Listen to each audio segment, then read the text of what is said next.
Mr. Rockman has a presentation from our ceramics class to the Board of Education, as well as some recognition for some of our students on national level.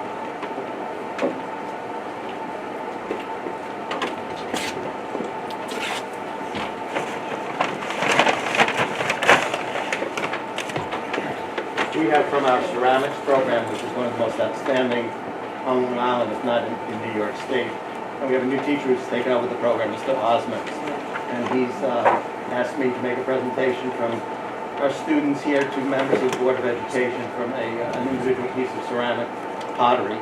And so I am doing that. And the students' names who produced this work: Isabella Antilo,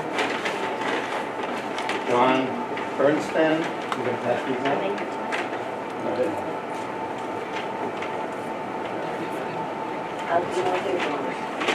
Chelsea Gross.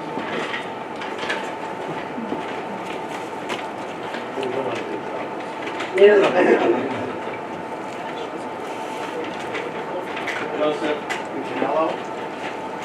Finally, Dominic Damasco. You guys do awesome work. I have to tell you, having inherited the program, and I've been in a few districts, this is one of the most outstanding programs. We are the program in general. What a pleasure to be part of it. Very fortunate. And I think you do it great. And as a new person here, this is just a wonderful heritage for sharing. And we have also, we have the... Just be careful.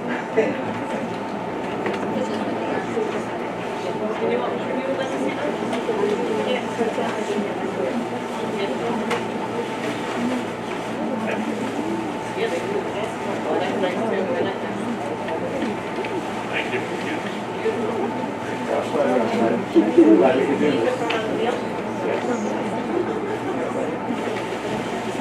The quality of work is amazing. And I know that our new teacher has a legend to follow. That's where I want that he's really taken up the reins and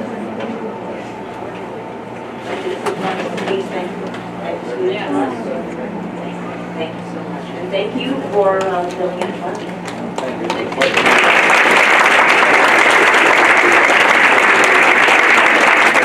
Thank you so much, and thank you for that wonderful welcome. And I know we've had many students selected for All-State, but we have particularly today 2 students that we'd like to honor that I know are here. Our one student who was selected for All-National, which you can imagine is the most prestigious award you can imagine on for us.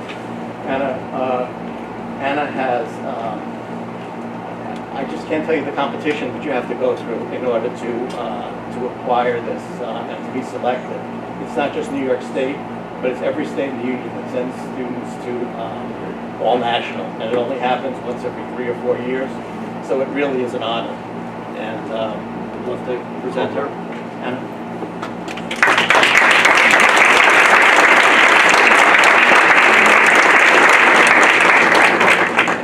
From the school district to you, and just in recognition of the outstanding job. I wish I had known you longer. Mr. Lasher sends his regards. He can't be here tonight, but it really is just a wonderful, wonderful honor. Congratulations. Thank you.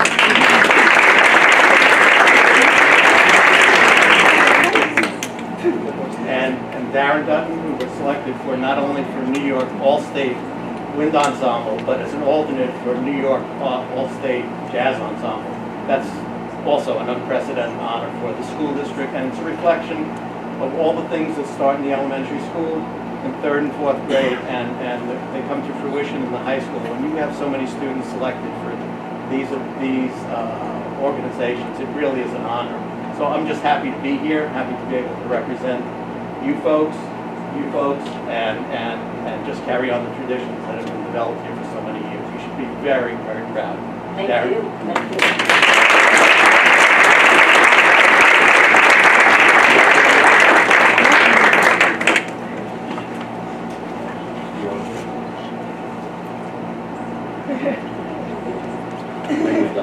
Anyone else here? Do you mind? Oh, are they? Yeah. Oh, they can show up. All right. Just kidding. Yeah. Here you go. You just do that for me. Is Giovanni Santiago here? No. Robert Alvarado? Sarah Missler?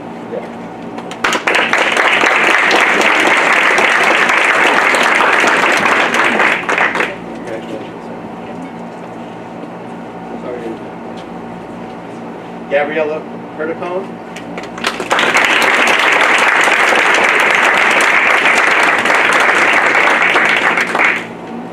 Congratulations. And Gabrielle Cassio?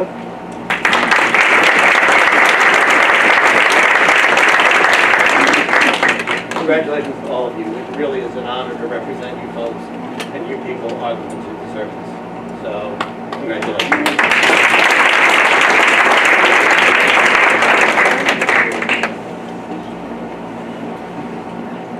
On three guys, 1, 2, 3.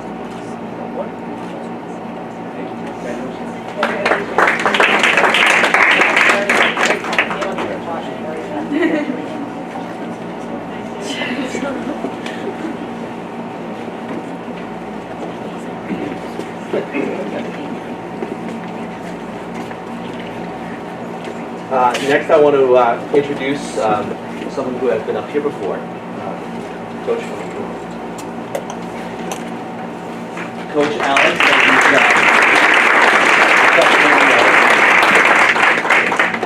This year, he is the 2018 Ed and Alice Coop Outstanding Coach in Suffolk County Coach of the Year Award for swimming and diving.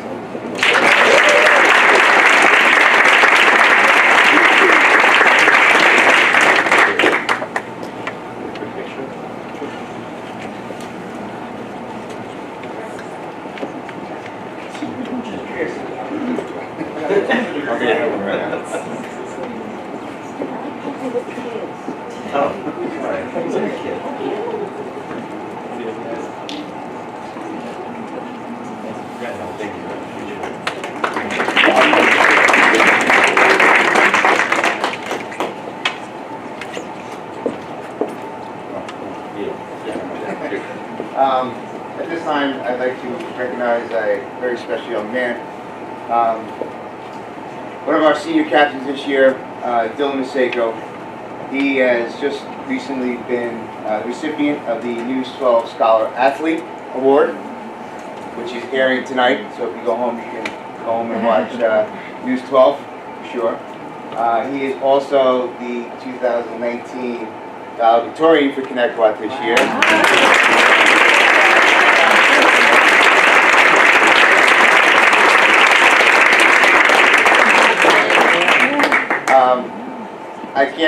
I can be up here for hours talking about Dylan, but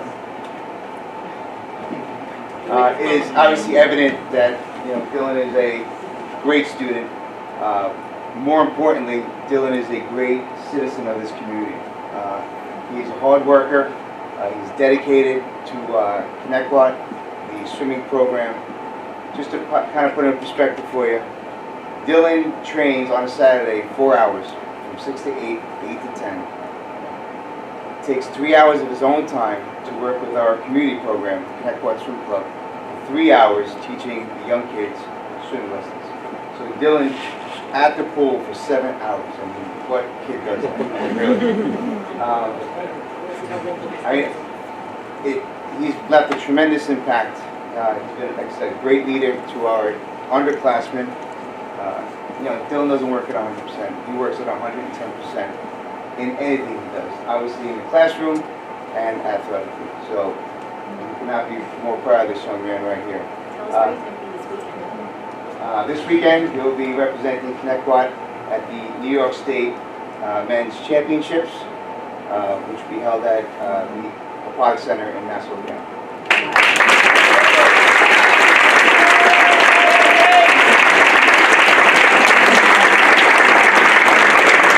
Thankfully, we don't have to go to Buffalo, where this meet usually is, and we get to sleep in our own beds,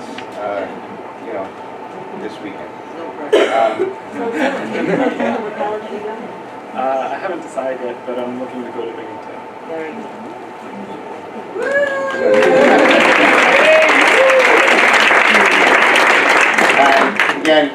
can't thank Dylan enough for being such a great leader, captain this year. He led our team into a second place finish at the league meet and a third place finish at the county meet with over 20 teams in Suffolk County. So very, very proud of him. He'll be sorely missed, without a doubt, but I know he has left an impact for the underclassmen to kind of carry on tradition. So thank you very much. Thank you all.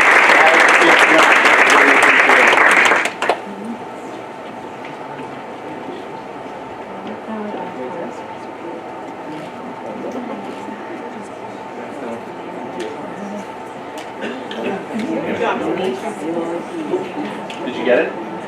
Okay. I just want to add, tonight here you have a lot of representatives from our team, and this is kind of the impact that Dylan has left on these guys, that they would not, they would be here to support their captain this year. Come up then and be part of the picture. Come on up, teammate. I'd also like to thank, real quick, my assistant coach, Andrew O'Rourke, who has a tremendous impact on our team this year.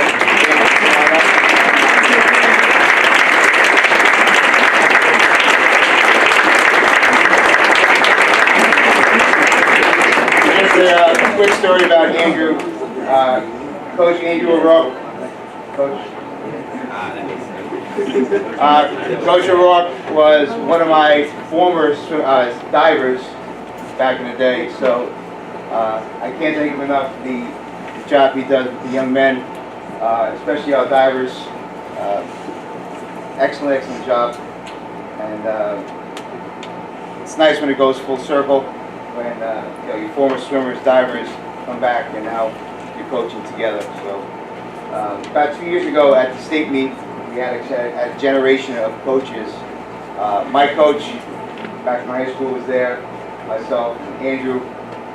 Took a nice picture of generation of coaches, so it was kind of really special. But Coach O'Rourke, thank you very much for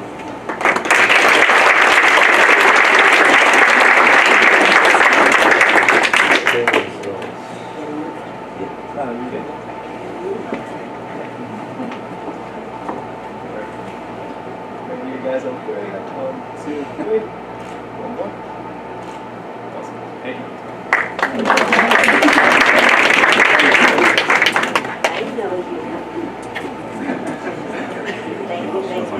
Thank you so much. That's very nice of you.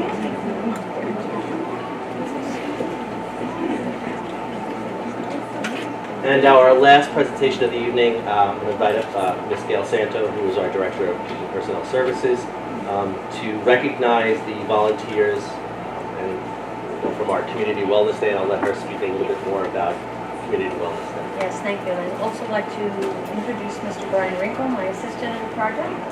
And I'm going to ask that you hand out the trifold that was offered to the community should you not have been able to attend that. Okay, so for those of you that do not know, that we were fortunate enough to have a second wellness affair. This year we chose the Connecticut Public Library to house up to 35 vendors representing different components of health, nutritional, physical, social, emotional, and mental. But to say that, that's a structure that our intent was to provide service support to our students and also our community. But as we function as a community, we cannot move forward without the assistance of our students, and then also without the drive and exceptional coordination of our staff. So the 3 staff that have been working for more than 6 months with Brian and myself, I would like to recognize them. And then when I'm done speaking, we'll go through the event. So we can just stay on the first slide, and that would be great. Yeah, because we'll take that. Oh, that's right. Okay, so with that said, those of you that have had the pleasure, because Ms. Pisani and Ms. McNally were just whispering that many of the students that just stood up began in the elementary school, so they are here, very proud of you. And Ms. McNally, let me introduce you and thank you, Larry McNally, for your efforts on Wellness Day.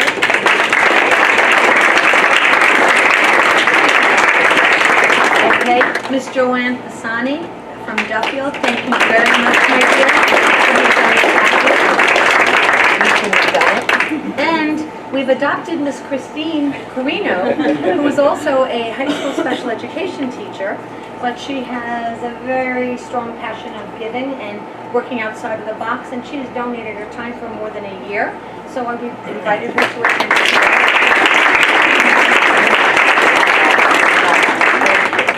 So this is the leading force to the organization, and to those of you that spend a lot of time with attention to detail, you know to throw a good party, it takes a lot of work.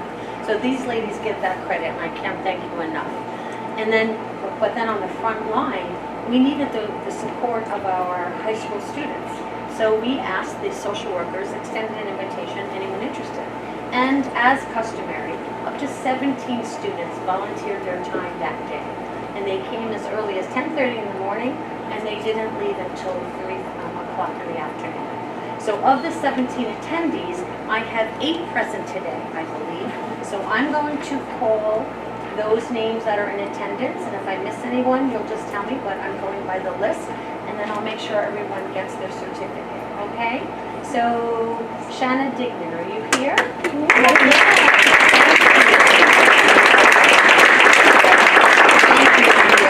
So you can stand with it, because we'll take a picture, okay? Excellent. And Sebastian Govia, or Govia?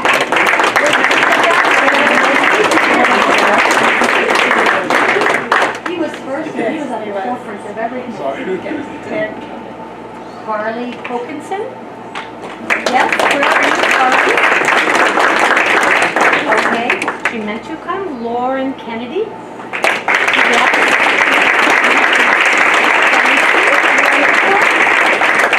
Thank you, my dear. Brianna Migliano?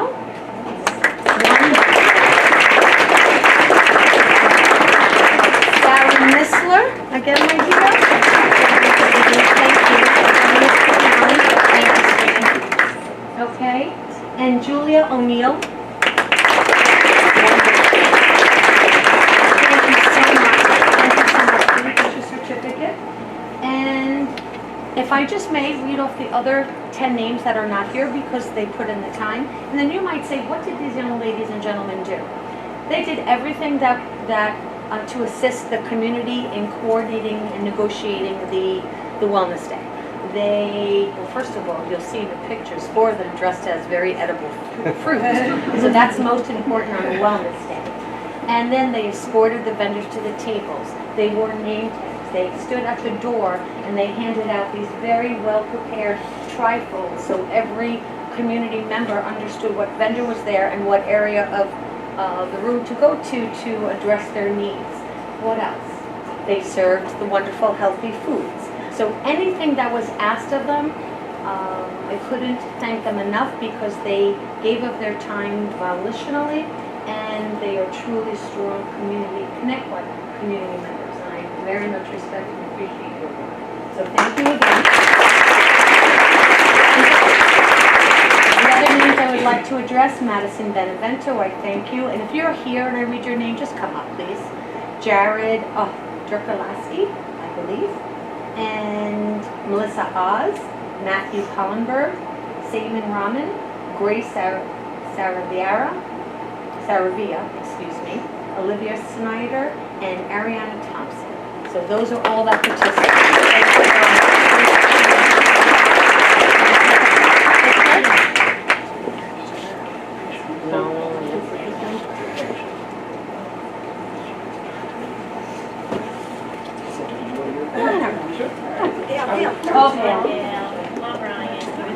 Come on, Mr. Ringo. Okay, that worked.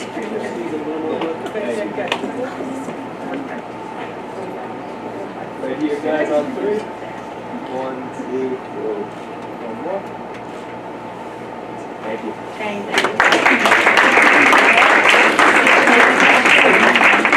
Okay, so if I could just call your attention to the PowerPoint, and you'll see the work of the students and the staff in a very quick presentation. You'll get a flavor of what the day presented. No pun intended. Go ahead. These are our students, high school students. Again.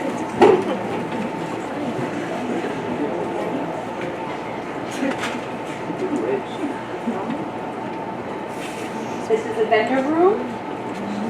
And the students are assembled to introduce the community. Healthy foods. Kerboom, physical engagement, interactive activity. Then we'll take it one step further. You have to serve. And you can just get a sense. No speakers. Oh. Notice adults are participating as well. And I love the mom, the high school, and the elementary. The next. I'm sorry we didn't have the sound. I didn't realize that. I know you have talent. The next one. These are our mindfulness classes. Look at the varying ages. And all of the little ones trying to sit in their position. Adorable. Next. Continued mindfulness. These mindfulness sessions follow their Kaboom exercise classes. And then this one. Tell me if that doesn't melt your heart. Okay? And I think that was our goal of the day. And I think, thank you staff and students, we achieved our goal. Thank you. And that's the team.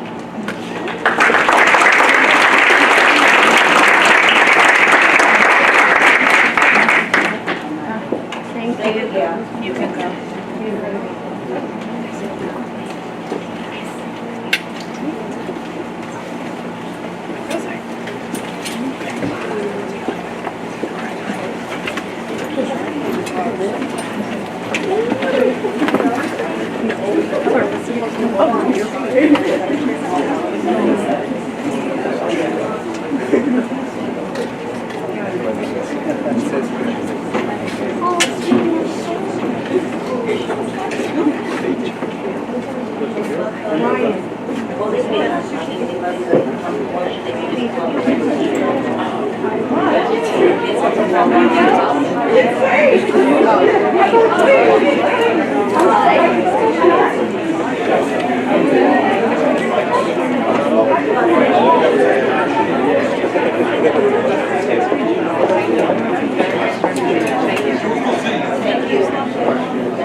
Just first, on behalf of the student body, we'd like to congratulate all the students tonight on all of their various recognitions.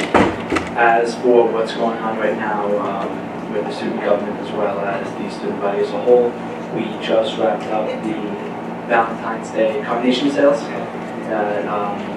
Everybody seemed to enjoy a lot of feedback, positive from the students, so we're very happy about that, and we're looking to continue that into the next year.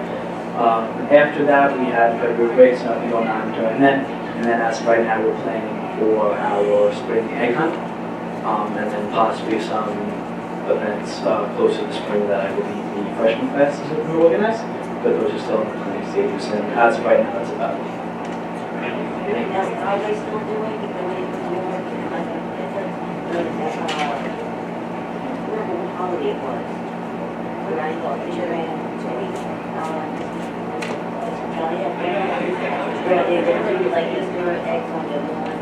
Yes, that's the spring egg hunt. We actually have all of the children in the community who decide to attend. We have a bunch of plastic eggs that we have brought in, and we actually cover the entirety of the small egg with it. And then after a little bit of games and things like that, the Easter Bunny comes and visits and speaks and everything with all the kids. And then to wrap up the event, we actually have just one huge egg hunt wall, and the kids in the gym go around and try to find all these eggs and collect prizes. No, but Who was the one where they came to your house? Yeah, they used to go to your house. Used to go to your house. Ms. Catelli, I think, organized it. I- We ordered it, and they sent, like, the Easter Bunny to your house. So when the kids woke up, am I right, Mylan? Yeah, and then, because I did it one year, and then I woke up in all the little, I mean, actually, so the kids doing it, but Yeah, As of right now, that's not a current plan that we have, but now I'm definitely going to bring it up because that sounds interesting enough that I should probably be a part of it. So I will definitely check and I'll get back to you next meeting. You don't think I'm confusing with Halloween? No, I think. No, you're right. no, because Halloween is, yeah, we I do think it it from was that. Easter. Had to be Easter. Yeah. I think it was Easter. I will definitely check. Thank you very much. You're welcome. What is going to pleasure? You guys still doing the fireworks? As of this year, we're not looking to do fireworks anymore. Possibly next year.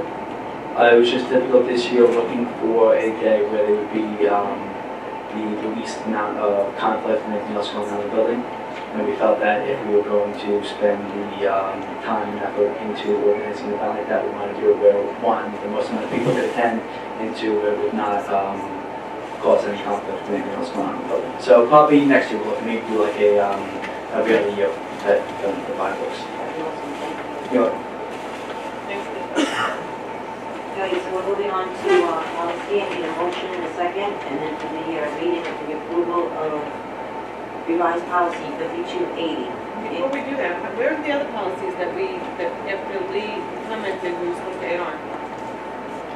They were sent to legal because there were different legal issues that they needed to look at to make sure that we were doing the right thing. Not the little ones that we did, that had one or two words changed. I don't think I got permission to put them on. Lee, yeah, no, Lee answered that. I don't remember seeing getting permission to put them on. We can put them on the next meeting. Didn't Lee answer back, she needed time, and then she answered back again and said, okay, she's okay with it except for one thing, and then that was it. So I didn't read it that way. I thought she wanted to look at it again at the next policy committee before we put them on. And then let's let the policy committee. We have to look at it next week. It's next week. Okay. And I'll check with you next week. Okay, so what is policy 5280 and what changes were made to that? This is the athletic placement policy that we spoke about at the last board meeting, to take it from being an arbitrary number to a percentage of the students who are allowed to play out. So my concern with that is, again, that they talked about this a few years ago, decimating the middle school teams by everybody else. It would really have to be an impact player who is going, and there's a definition of impact in the NISPA protocol.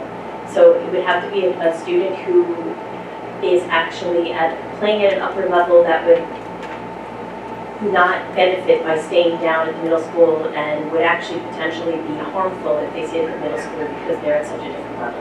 And that's something that's actually clearly defined in the NISPA policy, which is what the Section 11 standards come off of.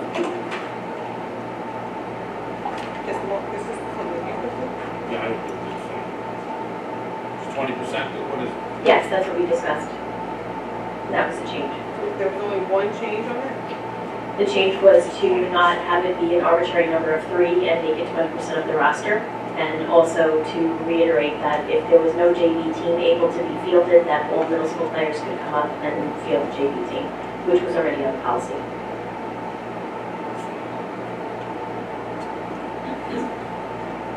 So have you all in favor on that one?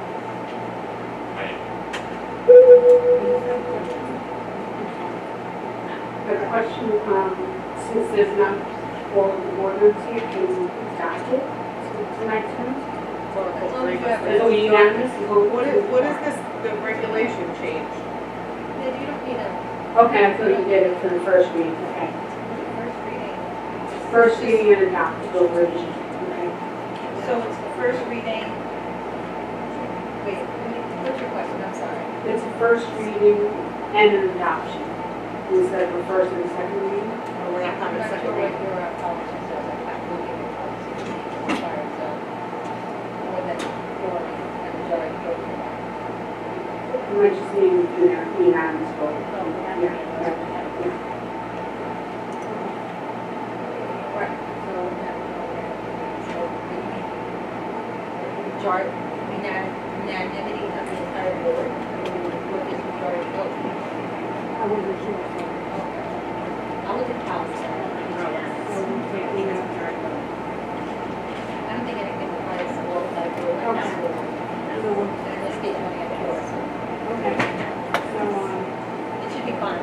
okay, so we're making a motion to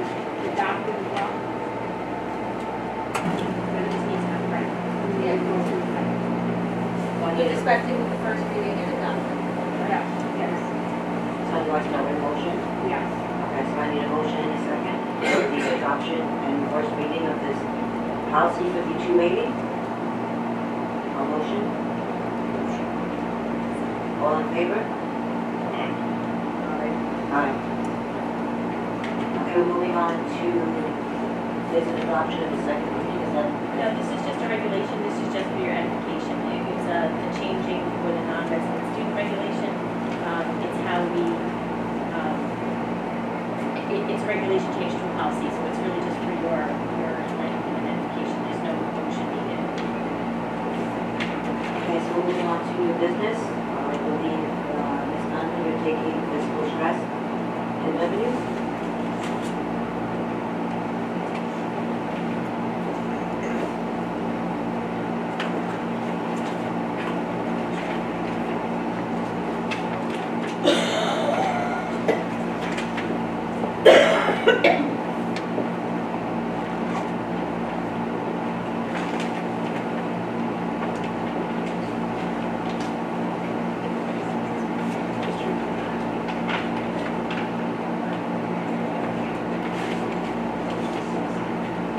Get this?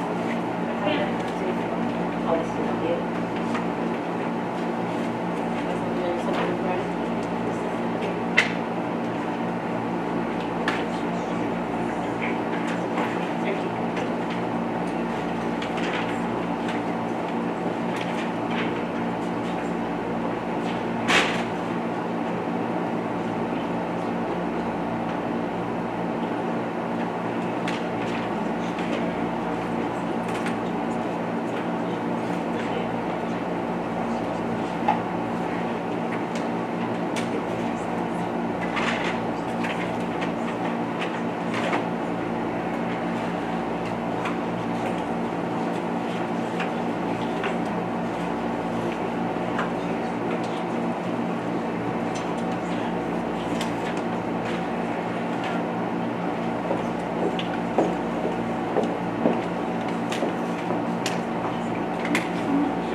The controller puts out a measurement of a school district's level of fiscal stress. There are financial indicators, which are listed on the left. The district's fund balance, whether it has an operating deficit, its cash position, whether it has become reliant on short-term debt, which is our tax anticipation notes. Microphone, I can barely hear you, so that's the thing. The heat's coming out. Oh, right here. Thank you.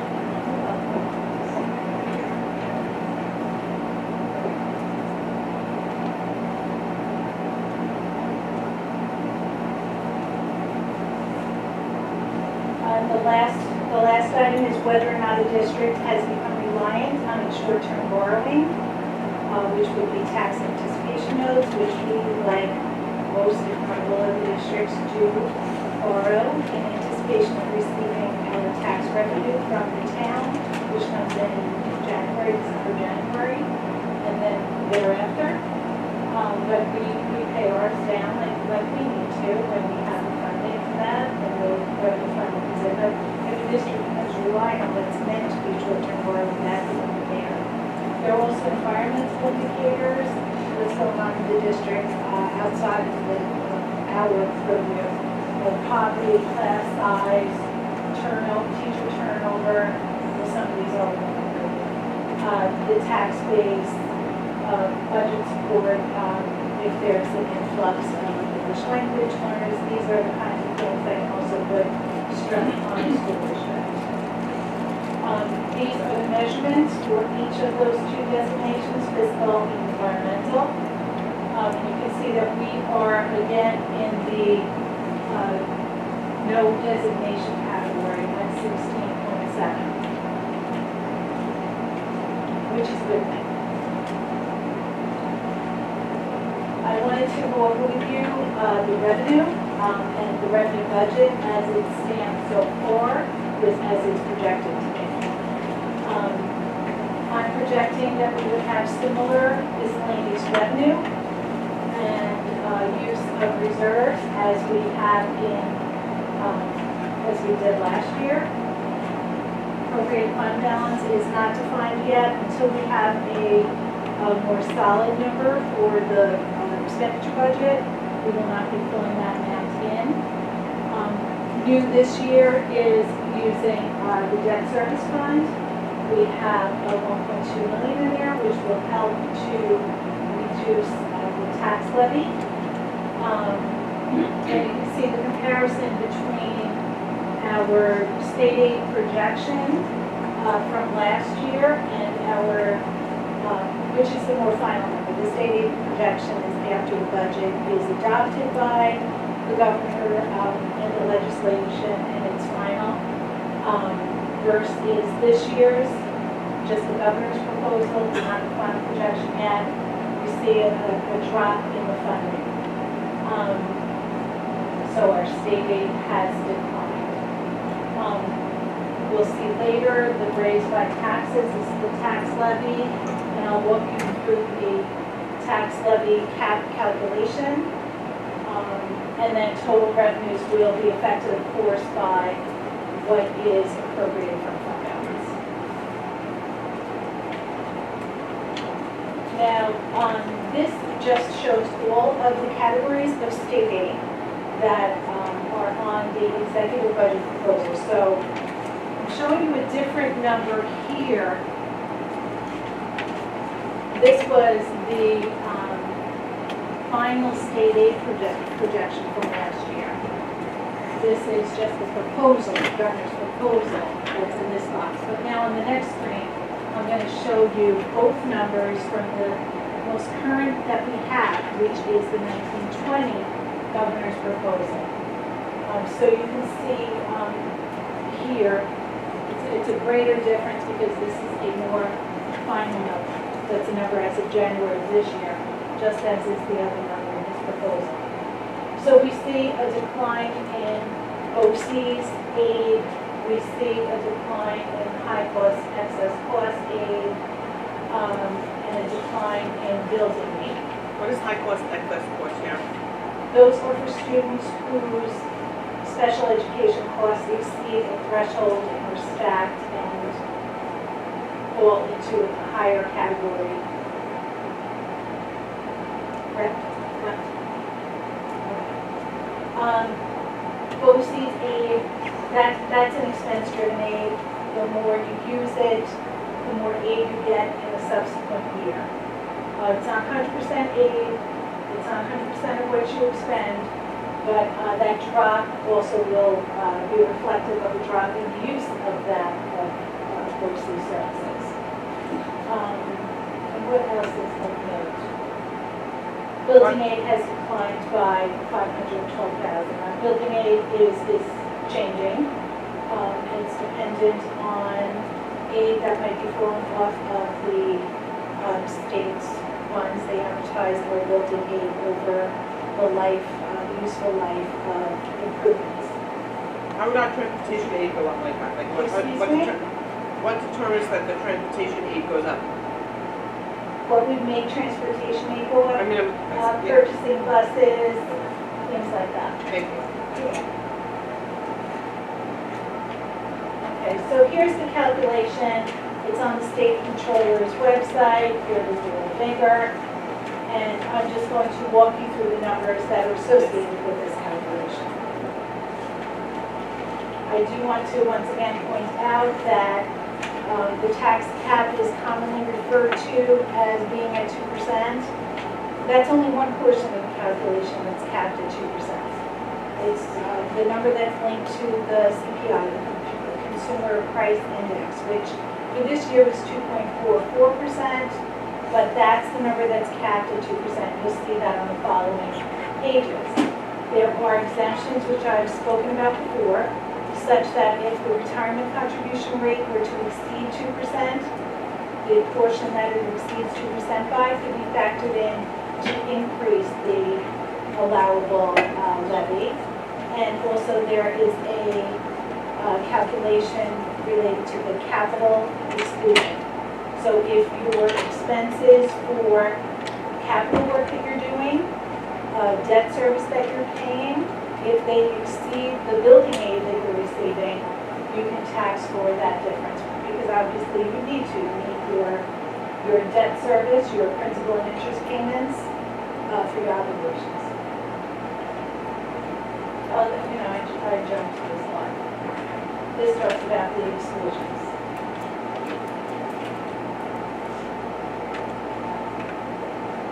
So the levy calculation begins with the prior year levy. So you see that at the top here. Then you see the tax-based growth factor. That is a measurement of the increase in, or the change, I should say, in the brick and mortar in the district. That never drops below 1. 1 means it would have no effect because you're multiplying by this number. And we're just very slightly over 1 for this year. Last year we were at 1.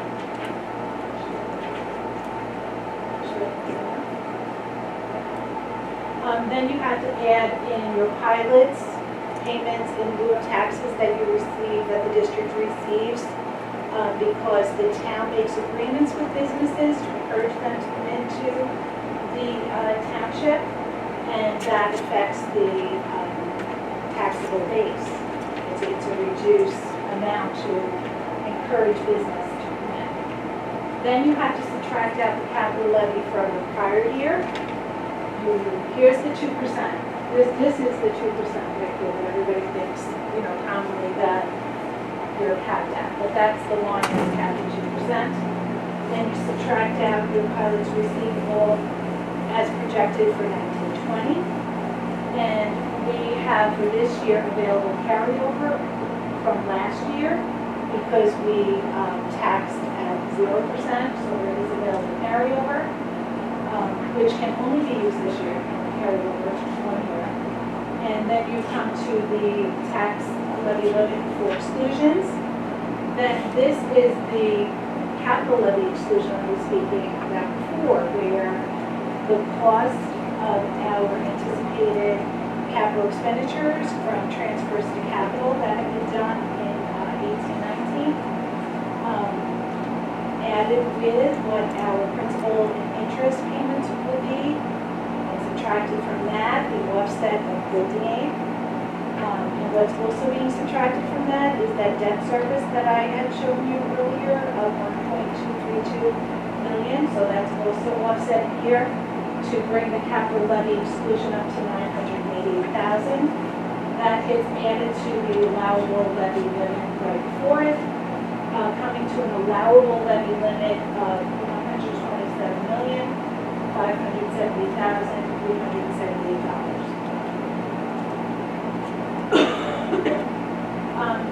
I just like to have this last page up so that, and it's on the website too, you can see the next presentations that are coming. I was supposed to go last time, but we got to go out, so that happened today. And what will also happen today is Mr. Ritchie's presentation. Be ready to know that. What is it that you're expecting Consensus to tax up to the tax levy into the cap. That 4.37? Yes.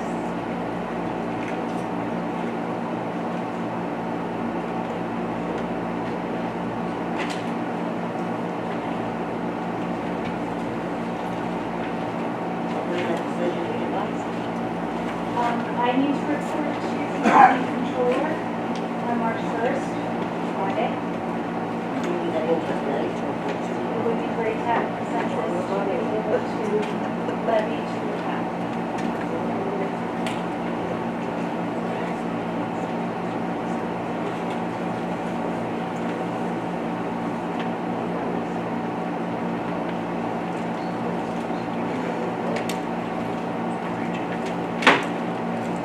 Sharon, Yes. how can we give you a consensus on that? It's so short. We just got this the other day. Yeah, that's what happens with a canceled board meeting.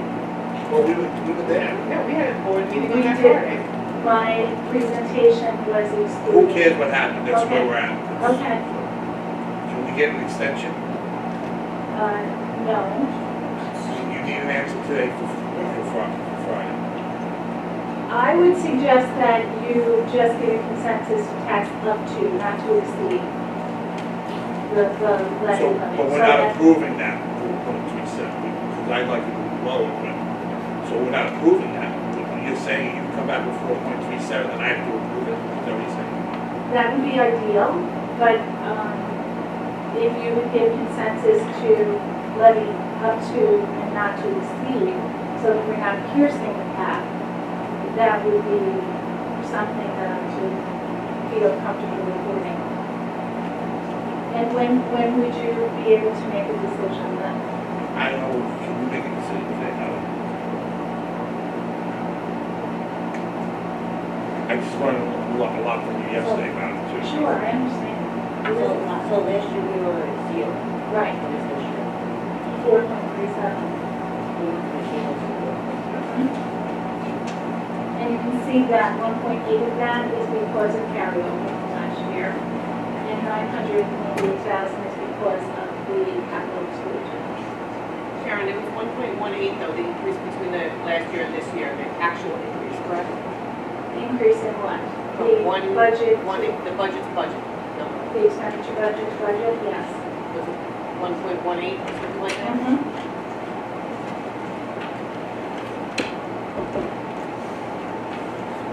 So with the 4.37, what would the increase in the budget be?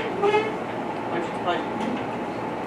The budget, the expenditure budget is not finalized yet, but I would estimate that Approximately, we would be, well, you know, that's later, that's coming later. I would say, you know, Can you yes, give me an approximate guesstimate? I won't hold you to it, I promise. 193, 194. Don't forget, we have unsettled contracts, some which have already expired, so that's 2 years to make up for. I also noticed in here too that going forward that you'll be looking for capital projects. To level off our debt service as well as our building aid. What was And the that? budget last year, I'm sorry, was 2.92%. 2.96.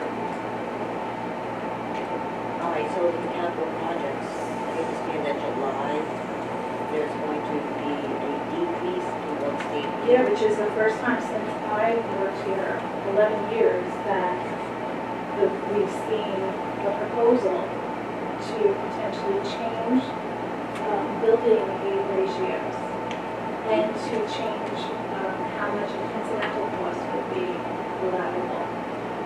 So, For projects with a voter approval date of July 1 of 19 or later. do you have an idea on how much of an impact that is? As No, far as- no, and I've asked, you know, the financial experts, I've asked Professor Abusis, which are state lead planning specialists, and they sent me the law to read, and there is no indication as to what that may be. So does that have an indication on? It won't be positive, Well, no. the change will not. No, I know that, but if we, I mean, when the advisor gave us the $48 million to spend up to on the capital bond, that would actually help your projections going forward, I'm assuming. Yes, yes. In both ways, Yes, it's going. flattening out debt service, flattening out building aid, which is the goal, to not have spikes.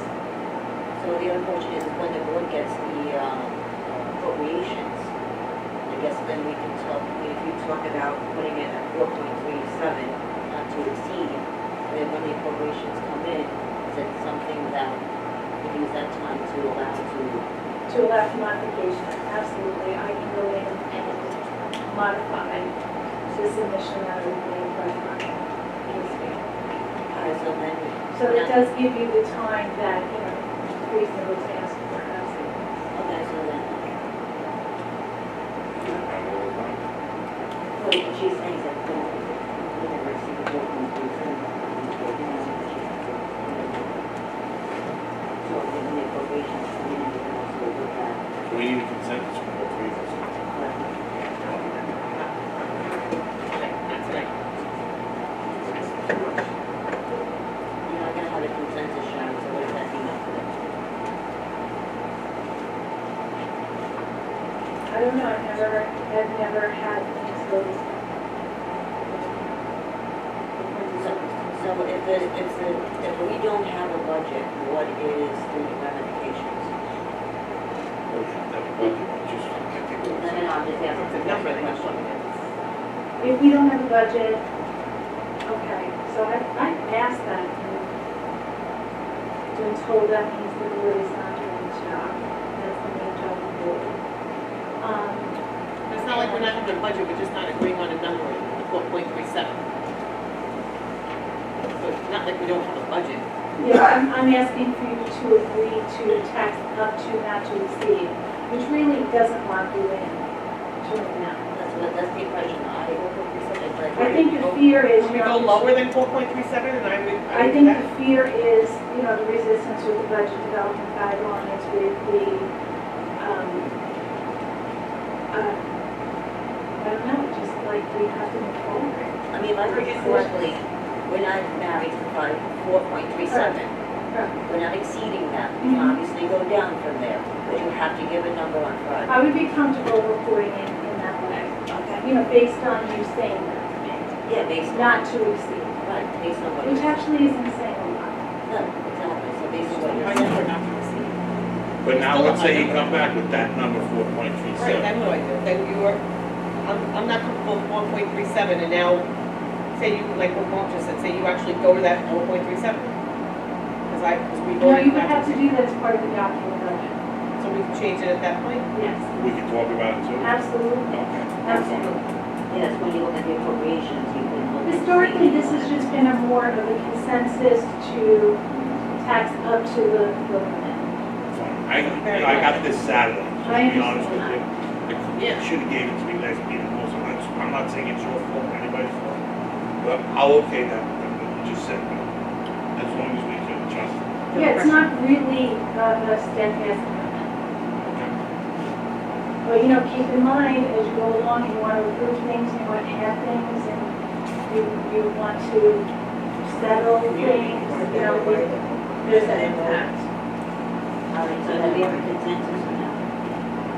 I would like to give them a public comment first before I would commit to that. I don't, that's a big number for me to commit to. We're not committing to it. What is it? yet. Well, you are, you say up to it. We still have to- Can we ask the public for some comment on just this topic right now? Does anybody have any input on this topic? Just move out the voting a little bit so this way we give everybody respect the time to speak.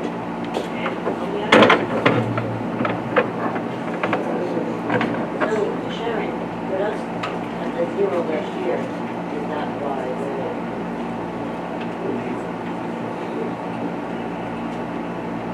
I kind of went on record last year, I didn't think it was a good idea. With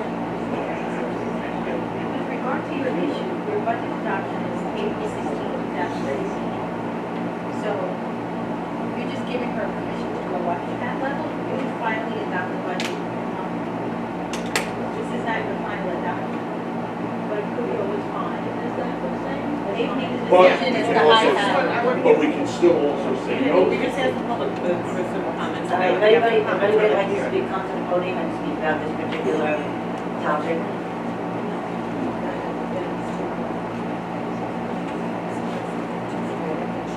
So, by You gotta speak into the mic. I agree that it could be as high as 4.3%. Well,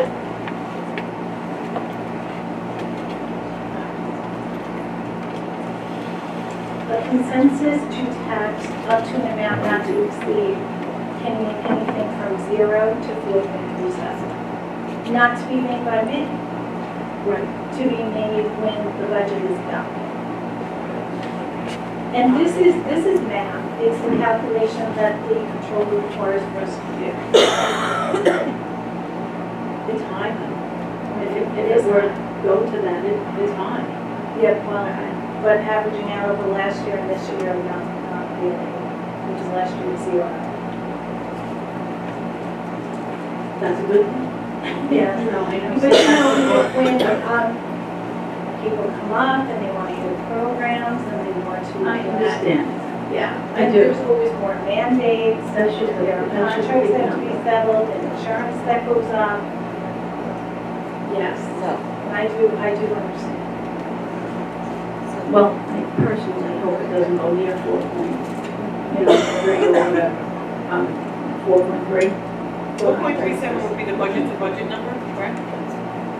That's the tax levy cap calculation, 4.37. And then last year, the tax levy cap calculation was what?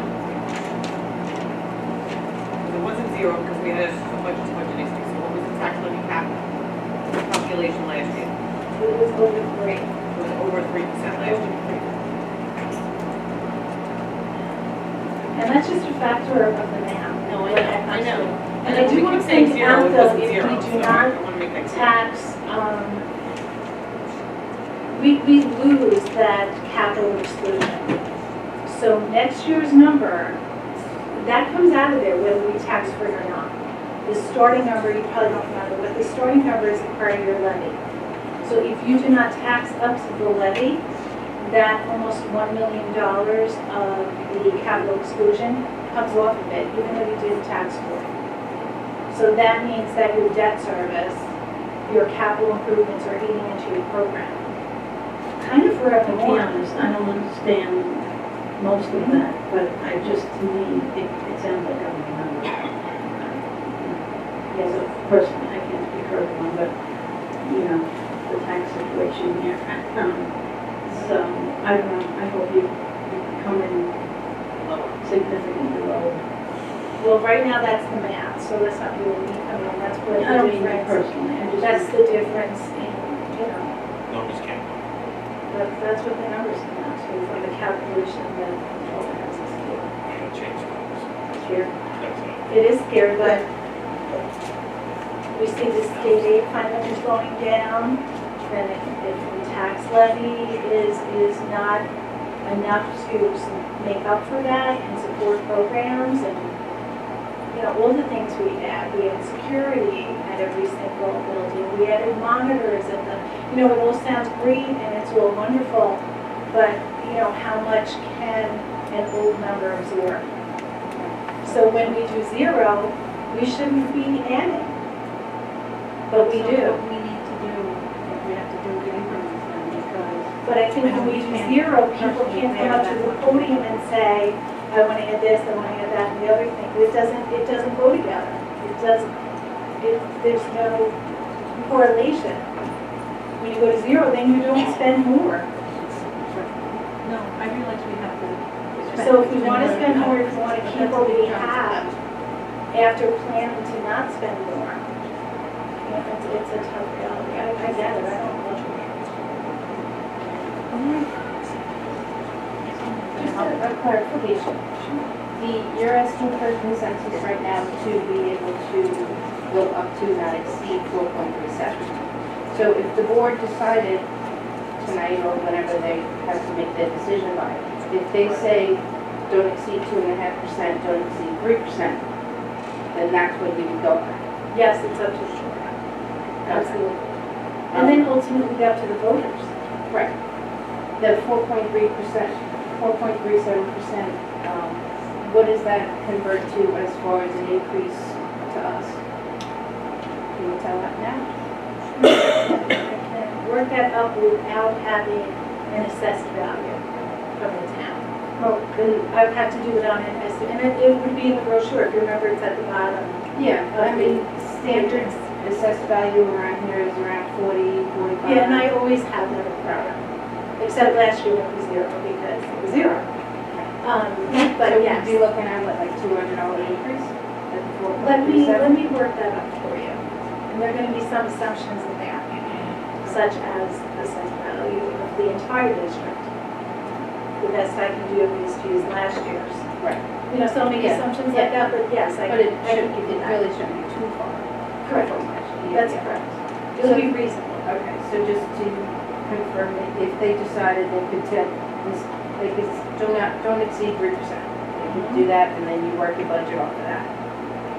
Yes, and they will decide based on what the expenditure budget looks like too. Right. And how much fund balance they want to But appropriate. as of tonight, As of tonight, I'm not, that's not really a commitment that I'm looking for. That's about as casual of a consensus as you can see.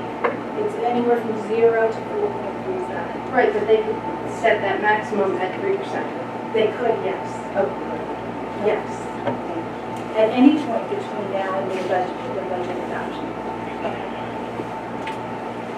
Does anybody else have any other questions? Okay, so it's down to. So I think I'd be comfortable then going with last year's and up to and including whatever you did last year. Not the 4.37, what you said 3%. Well, what I did last year, meaning what the calculation came to right. last year, well, I Right. don't even, I don't have it off the top of my head. It was about 3%. Yes. Okay. So I'm comfortable saying that. I honestly can't. You honestly can't. You haven't seen the I expenditure just an budget. expenditure, so for me to say that, I honestly can't say Well, if that. you needed a commitment tonight, that's the only thing. Well, again, it's not a commitment. The range from 0 to 4.37 is really not. But a range from 0 to 3% is not commitment then either, then we could change that to at any point, right? I see. You're setting it. Well, I don't know, you were setting a number, so that would, I didn't set a number, you did 4.37, right? no, I did, the calculation sets the number, but if you were to say 3 point anything, Oh, we want to lower that's the setting You'd a We'd number. have to change some of the expenditures if we wanted you to lower, correct? Correct. And make some tough decisions, yes. Yes. We could lower it. Absolutely, yes, exactly. I'm fine with it. Spot on. That's why I can't, that's why for me personally, with the 4.3, until I can see what cuts are made and who's gonna be hurt by those cuts, I can't, You're absolutely correct. I cannot. Which is why I wouldn't say, give me a number. I couldn't commit to a 3. So, you know, it's I a couldn't range. commit to a 3 and work down from there, Right. personally. So I don't think you have your consensus. You want to work on that? She said no. Okay, so, Sharon, I don't know what that means for you.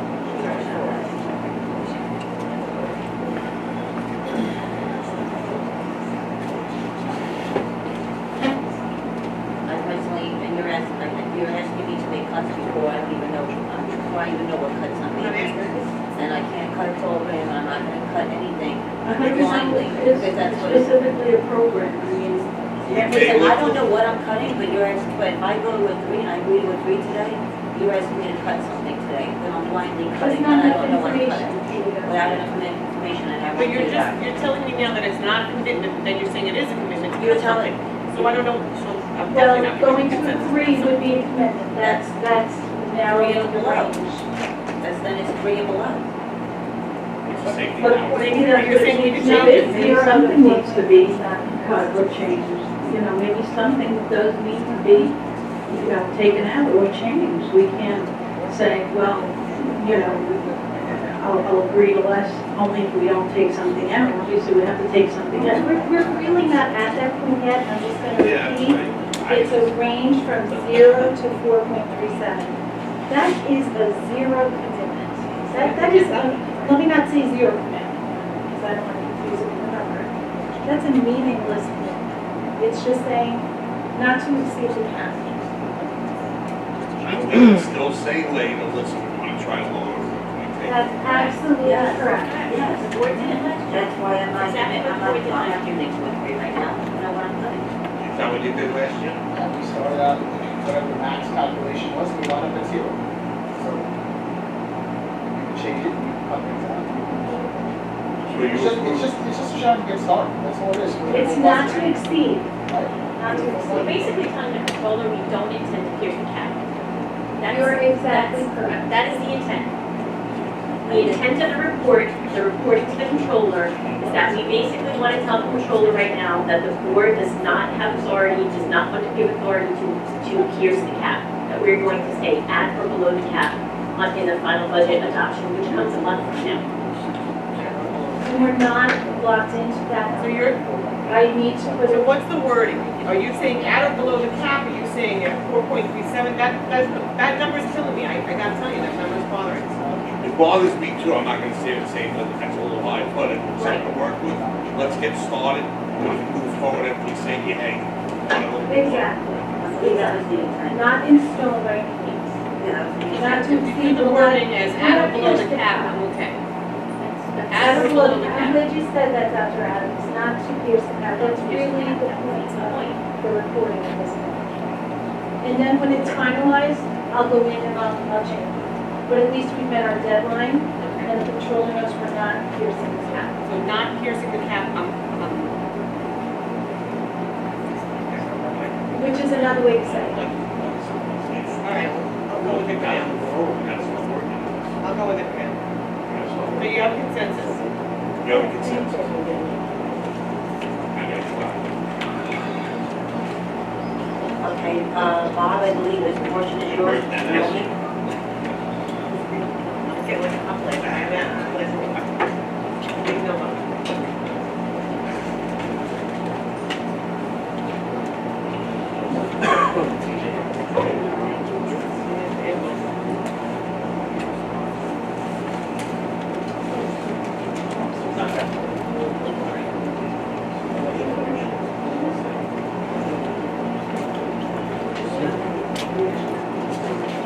Good evening. This is our annual report on where we believe enrollment may go next year.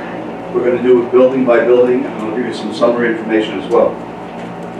Starting with Boston, we don't perceive that there's going to be any noticeable change. You notice we had 346 students this year. We anticipate 342 next year. So pretty much status quo at Boston. Cherokee, I'd like to call your attention to a trend that we've seen in the last few years. And what's happening is, you notice in grade 5, the lower left-hand corner, you see over 90 students, 92 students moving into middle school. We anticipate that they're going to be replaced with 69 students. If you look at kindergarten, first and second grade, that's been a trend. Over the last several years, we have held our breath because there had been surges in July and August. We just have not seen them for the last couple of years. But that's always a possibility in Cherokee because historically that has happened. Duffield, we actually see a slight increase, so we're going to we'll recommend breaking out the new section in that building at grade 5 for next year. Idle you're going to see with Idle and Pearl, the numbers are pretty static. 213 this year, we anticipate 214 next year, no change whatsoever. You notice the enrollments are relatively low. Same thing with Pearl, 210 down to 208. Because of that, you can't have one class section of 29, so you notice when you see the average class size much lower than some of the other buildings. Slocum, the same thing has happened. Notice in grade 5 you see 66. Moving on to middle school, we anticipate 45 going into kindergarten next year. That's been a trend in this building as well. Sycamore, pretty much status quo, 431 going down to 428. This one is just an FYI. These are under a grant, Universal Pre-K, 147 funded, 147 seats taken. Where you're going to see some substantial change now will be on the secondary level as these lower class sizes, K and 5, start to percolate up to our middle schools and our high school. These are the session cuts, K to 5, only -1 anticipated right now, grades K to 5. Take a look at OBMS. You have 216 students in grade 8 who are going to migrate up to the high school next year. We anticipate that they will be replaced with 174 sixth graders which is minus 42 in the building. Ronkonkoma, same thing, 233 going down to 209, a minus 24. And you're going to see this trend, we believe, for the next 3, possibly 4 years. Same amount each year? Yeah, not quite the same number, but Right. a downward trend, yes. Downward trend. The high school, 507 graduating this June, 449 coming in for a minus 58. That's very significant. We tried to project out, because we believe it's useful for planning, what might happen over the next several years. And if you take a look at what we're seeing there, we say minus 160 system-wide. Only Duffield and Idlehour gaining slightly. But when you move on to the high school, watch what's happening. Minus 58, followed by minus 39, followed by minus 30, which for a 3-year trend is an almost staggering 127 student loss. So that's the trend as we see it. One of the things I'm fond of saying every year is none of this can be carved in stone, because you can get some surprises, some of them pleasant. I know when Dr. Groban and I used to talk about what can happen in the long term, you never know if the economy continues to rebound. Do housing prices, for example, in Ronkonkoma look more attractive than houses, let's say, in Dix Hills? And because of that, we get a little bit of a surge in enrollment. But right now, if everything remains the same, this is what we see happening going forward. So this year, so from this year going into next year, we're losing how many? About 160, possibly. And then the year after? In the year after, we see downward trends. We've been losing an average of 100 to 120 each year. Now, the elephant in the room is, once we start talking those numbers, you have to keep something going on in terms of proportionate staffing. So I don't want the trustees to be surprised if at some point this year and going forward, we're recommending, and I hate to say it, accessing teachers. Because if you lose that number of students, you can't get the same number of teachers. Do you have an idea of what that's going to look like in the number two? We do know that we have 3 elementary requirements K-5. Those people will not be replaced. We have a science teacher and a load teacher who will not be replaced. We have an elementary administrator who will not be replaced. And our estimate is, once we put everything together, we're probably close to $1 million in aggregate savings. When we get into the excessing, I don't want to get ahead of the curve, because I have to talk to Mr. Goodwin and our superintendent, Dr. Adams. That is based on retirement. What? That's based, the window is based on retirement.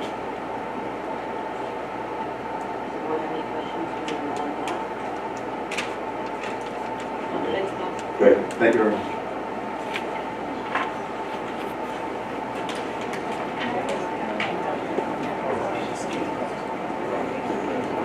we're moving on to other portion. The section agenda gives the Board of Education opportunity to recognize persons who wish to raise a question on its board to make a brief statement on the agenda that is only. All the topics will be recognized as time allows. The time available will be limited to 3 minutes. For one more topic, topic should be kept as brief as possible to relate to school matters. Step up to the podium and address the board president only, and may address one more topics.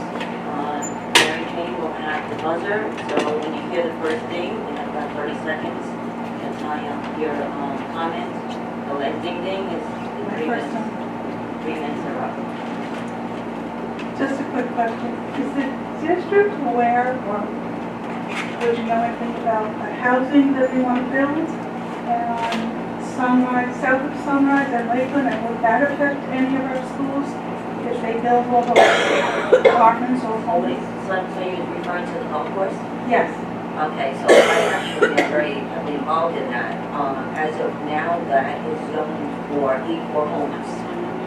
So at the current time, I'm actually one of the people who are opposing them to not, get the zone changed. So if it's status quo, only 84 homes can be built on that. So if we kind of need community support on that as well. I think the I think the communities that I've heard so far, they're willing to go up to half-acre homes, currently it's 1-acre homes, that they can build, and possibly to go to a 3rd acre of homes. Again, yes, it's great to bring in families or whatever it is. I think the objective is not to bring in 1,365 apartments. It's kind of routine as a residential, would have the apartments. But as of now, because of there's such an opposition to it, I mean, they're looking, they put a shovel in the ground 5, 6 years from now. There's a lot of opposition to it right now. My question, yes, I was very curious as to which school, if any of our schools you would say. That would be Boston. He's on Boston right now. We would probably, depending on how many houses came in there, we might have to look at rezoning. Okay, thank you. Anyone else?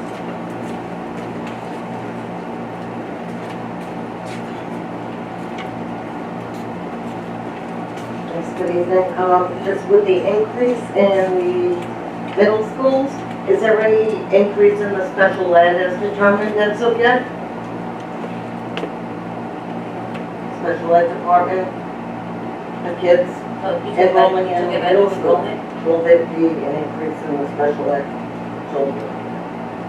Nobody knows. Enrollment's decreasing. District-wide enrollment's decreasing, not increasing. Okay, so It's proportional generally, that, the proportion of special ed students versus general ed students is pretty proportional. okay, just curious, thank you. Thank you. Anybody else? Okay, anybody else? If that's the case that, this much of a reduction in enrollment and maybe even losing some teachers and not replacing all those retirements and things, doesn't that bear on this number as well? That's one of the factors that would play into what the expenditure budget is, and based on whatever decisions are made as far as staffing goes. Because that sounds like, not eliminating anything. That would be I mean, an offset teachers, but I mean, to other okay. increases. Yes, that's one of the pieces. Okay, so that's, not to sound wrong, but that's That in my reduces- favor too, as far as that number. That reduces those expenses, yes.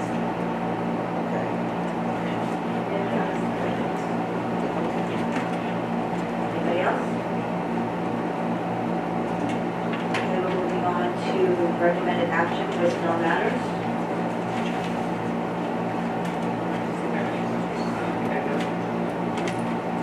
Okay, so we have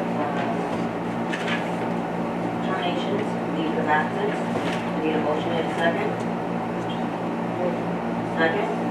All in favor? We have appointments, tenure, salary, and changes. I need a motion in a second.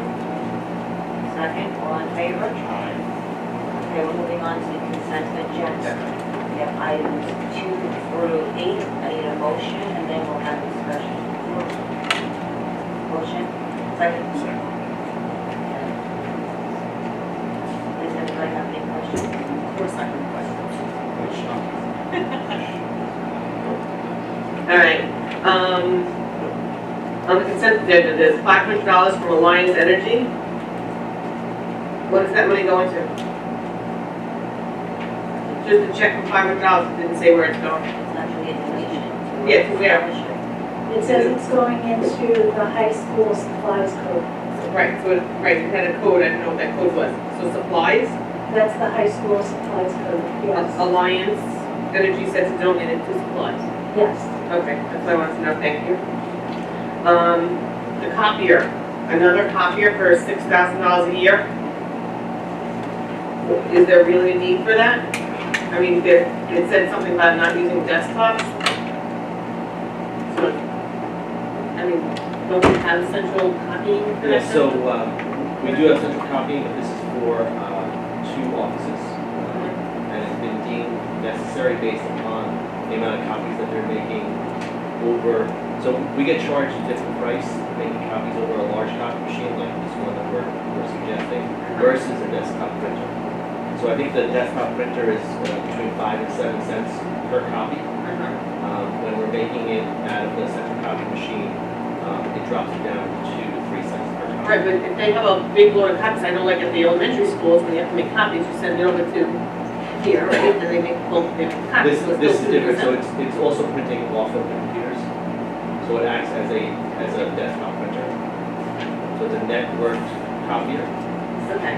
It scans, copies, and prints, and So they- also faxes. So, do we rent them desktop printers too? No, we purchased those. Right, so we have those purchased already, so that is costing us to just if we print from their computer. But if they have a large amount, why can't they send it to central office like everybody else does? Because it's not a large amount. I mean, I don't know if it's Santa's department, I don't know if she would like to comment right now. I don't know if we're on. Yeah, I mean, it's just a big expense per year. This is confidential information, this is information that is not about Can't hear you. It's confidential data, it could not be shared at central office, it is part of the registration process. So the information is personal to the person and the family packets that need to be copied with the families in attendance during the time of registration. And then we have a high So then that- volume between March and November, it's nonstop. So we're exceeding our allocation at the people personnel services end, and in central registration, where the family and the desk are most demanding, I have to be there as well. And how much would that save us then? You know, we did it that way? What kind of warranty on it? Well, it's the $6,000 includes the warranty per year, includes the manufacturer warranty and all that. So the monthly cost, I think, is about $120 something. I can't give you an estimate, I can send you a number of how much we anticipate the savings. Okay, that's what I want to know, the anticipated savings, okay. The number 4, I want to pull for a separate vote still. And then the calendar, did we talk to CTA and the parents? I remember the last time we talked about the calendar, we were supposed to be asking the parents and having a meeting with the CTA about the calendar. We asked all the bargaining units, Okay. and they have all agreed to the votes count. But we did ask the parents about it. I know there's always been a thing, and knock on wood this year, we haven't had any snow days, I'll knock again. I know there's always been a thing that people are like, okay, we have a February break, and then we get a snow day in March, and then we lose our warm days. So in this year's contract, Yeah. this year's calendar, as well as next year's calendar, we have allocated an additional snow day. Okay. So we anticipate that with four snow days, that we should be okay. So we won't lose the warm days. I think by saying it out loud, that jinxes us. I'll knock again. All right. On the day, you're starting on the day after Memorial Day. Yes, so there'll be, similar to this year, will be an additional snow day. So this year we have the 2, but now the year after we're gonna have the 3. Okay. And then this year as well.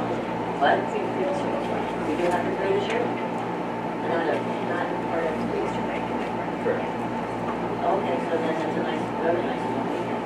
If we have a second. Knock on. Again, we're open and we're not there. I'm not trying to jinx us then. Okay, and then, I guess the only other question I have, which is not on the consent agenda, can we? I have 3 other questions, but they're not on the consent agenda. So that's it. I just want to pull number 4 for a separate vote. Actually, no, for the, Yep. can we table it too, actually? Because I actually some questions you didn't get the answers back to me yet, right? Oh, wait, you want me to say it in public? I can say it in public if you'd like. Oh, you asked them? Yes, I got Got them. some numbers? Yes. Okay. Or do you want me to do that? Yeah, I don't care when you do it. I didn't know if you wanted a separate vote, if you wanted to discuss it then. No, let's discuss it. Let's put, maybe we don't have to.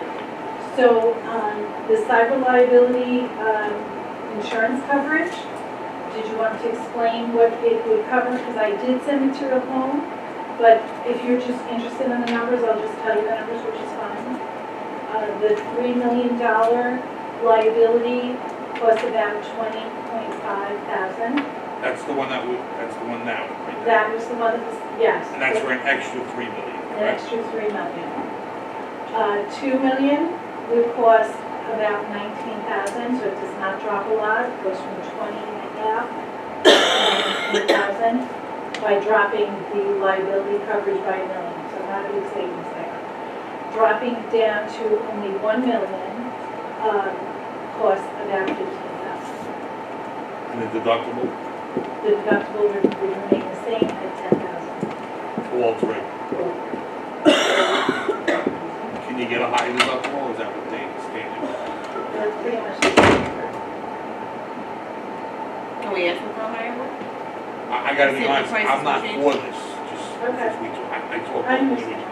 because it's a lot of money, and, Mhm. and just correct me if I'm wrong, you said mostly the colleges, the institutions are using, not A too lot of many the high breaches schools. they showed were higher universities. So not a Yes, lot of, there not was- a lot of high schools. There were schools also, public schools, but the majority of the breaches were at the university level. Maybe if I saw more go on board, like I didn't do the research, enough research, because I, you know, so, It's not that. I'm not ready to say, okay. It's not that public schools don't have it, it's just most of the breaches were at the university. Did we find out, Sharon, how many school districts here have that kind of coverage? Sure. Can we find that out and then vote? So you wanna take? I want to table, yeah, I don't want to vote yet, I'd like to table and find that out. Okay, we are expiring March 1st though. But So they'll still take this? I know it's very common for school districts to have this coverage. So We do have $1 million That's coverage right. through our general liability carrier. We have $1 million. It's not exactly the same. There are differences in what that coverage that we have existing covers. There are shortfalls that this other insurance would make up for. Like data recreation is only covered up to $50,000 with the insurance we currently have. Whereas with the insurance that is on the agenda, that's up to whatever limit you would choose, and then the insurance is $3 million versus $50,000.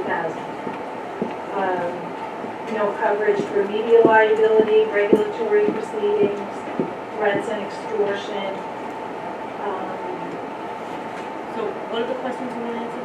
No, one, Sharon, you actually asked them if they would do like a high deductible, they get 100,000. I'm really worried about the storm.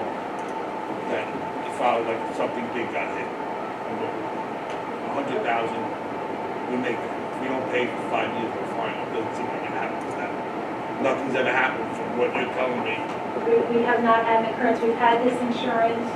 We just started last year. We went out with a request for proposals, and we took the best coverage at the lowest price. I'm fine with what you did. I And just now want- this is renewal, but we've never had a data breach that cost us, More that than a really million. involved Yeah. to access this kind of insurance. Can you ask them also if we can have it for 100,000? Yes. Thank you, Okay, Sharon. well, we're expiring March 1st. So what happens if we expire, so we won't be covered for a month, and then you'll be state starting April? Yeah, I'll see about if we can get reinstated. Okay. So then we're going to pull number 4 to table. I amended it. Thank you. I'm sorry, I am. So, no, these are good questions.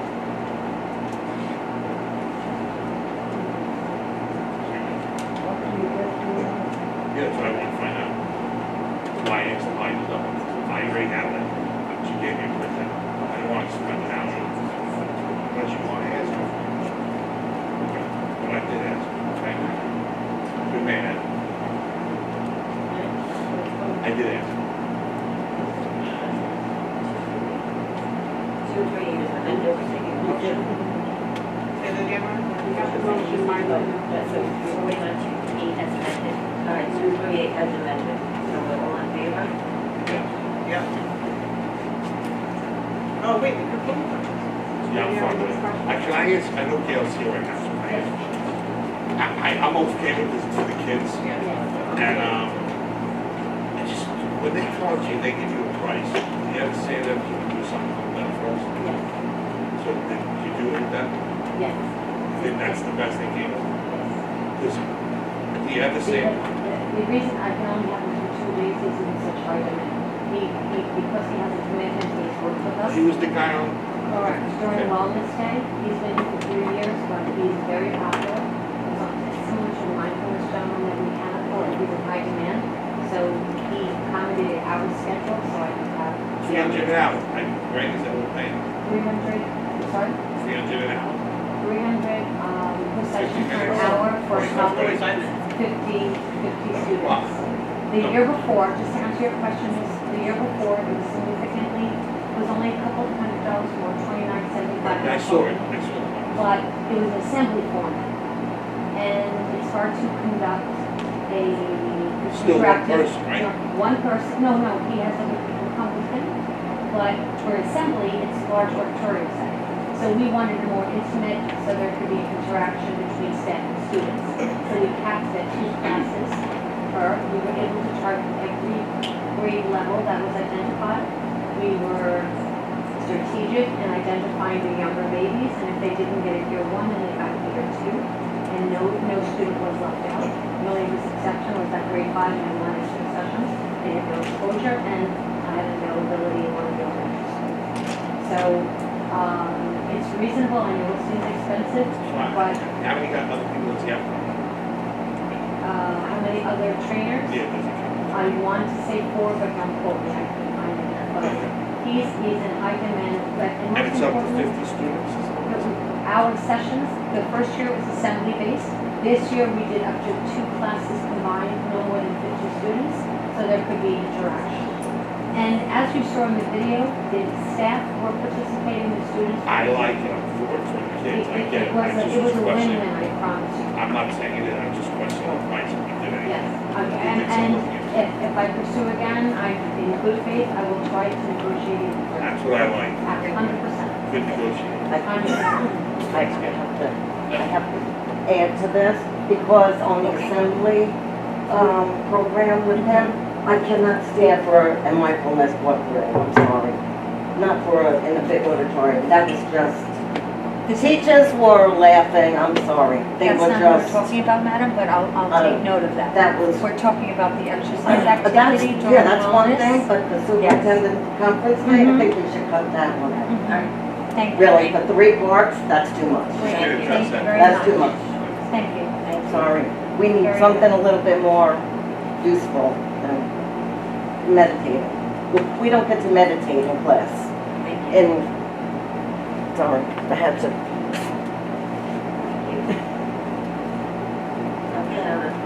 That was too much. For the record, we really enjoyed the mindfulness. Yes, there were a lot of teachers that were quite rude with that, and it was really a shame. But it was enjoyable, and working in the business office, which is very stressful, it actually helped, like, to get that, to get that moment, to be mindful, driving, which today is accidents every day, and I actually tempered myself with some of the tools. So I kind of did enjoy it. Thank you. So, Linda, in light of adolescent community, going forward, and that's why I'm looking here now, I would like to, I've had quite a few parents reject me. Very, very upset, How do we know? How do we identify? And I think maybe it's a good time to have a parent forum to address not only our recent laws, but also to address the drug piece as well. Again, just relating back, I know it keeps saying the addict anonymous. I'm how impressed I was by that presentation. One of the things that really for me kind of like struck out is it's not that typical child who think is doing the abuse of the harmful or the products or something like that. It could be a cheerleader, it could be a valedictorian, it could be anybody. It's not that model kid who think that's hanging out in the park after curfew or whatever. I was wondering if something we could arrange for the parents, because again, quite a few called me this week, still crying, very upset, and want to know how do we identify at home, so this way we can work with you guys. Parents can work with you. Tragic, and if I may respond. Just to tap on 3 things that you said in your letter, the addict or not, we are moving forward with that. I want an invitation. Excuse me? I want an invitation. Absolutely, and everyone at the dais will have an invitation, so we're moving forward with that. As far as, but it was a very tragic event, obviously, and also it's the first item that's on our next department. Because the staff comes out here today who live and breathe this every day. They're the survey, so committed to the students. To lose any child, any person in a tragic event, it leaves one largely in question. And we're always looking to improve systems and also skill sets and identifiers. And how do you, with looking at the trend, looking at the bigger picture, is it something that was missed 5 years ago, 7 years ago? But we also want to protect our staff and not to carry that burden because life happens, life is very arduous, but we are looking at that. So we're looking at that at a staff level, professional development, versus out for students and parents in the meeting. So you'll get that invitation on the process of coordinating. And then also working in tandem with Dr. Adams. My staff has developed a trifold to enhance parent communication on the subject of substance abuse. So that's going to be disseminated, and we're going to have a parent forum to distribute that at night to make that part as well. And the subject will be to at-risk indicators and then any connection to substance abuse. I will have that. Okay.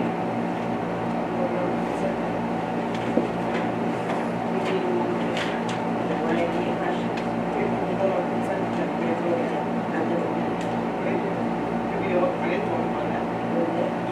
They have the motion by Madeline and second by Mark, how do you hear from the Yeah, there was no all in favor. All in favor? Aye. I need a motion and a second to move into executive session to seek advice from our attorney regarding contracts and personnel. Motion? Second. All in favor? Have to say aye? I'll say aye till 10 o'clock, yes, sir. Thank you everyone for coming. Thank you.